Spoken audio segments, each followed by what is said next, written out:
People like to talk about human rights. But what about human responsibility? People like to talk about the sanctity of life. But what about the millions of life forms that humans have killed on this planet? We live in a society where ideas such as democracy and human rights are treated like a religion. But there is one law, an eternal law, that stands above the laws of men. And that is nature's laws. Nature is truth.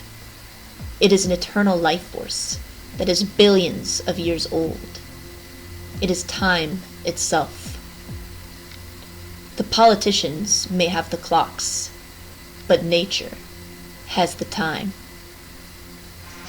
If humanity wants to survive, it needs to align itself with nature's laws. For we are a blip on the radar. Our existence is a mere drop in the oceans of time. But have no illusion. Nature's laws are a brutal system.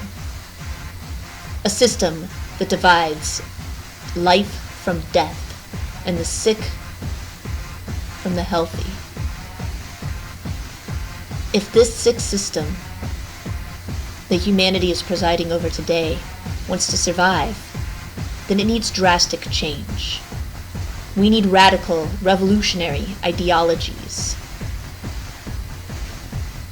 that will allow man to live on this planet in a sane manner. But if we cannot do that, then nature will provide the solution, whether humans like it or not.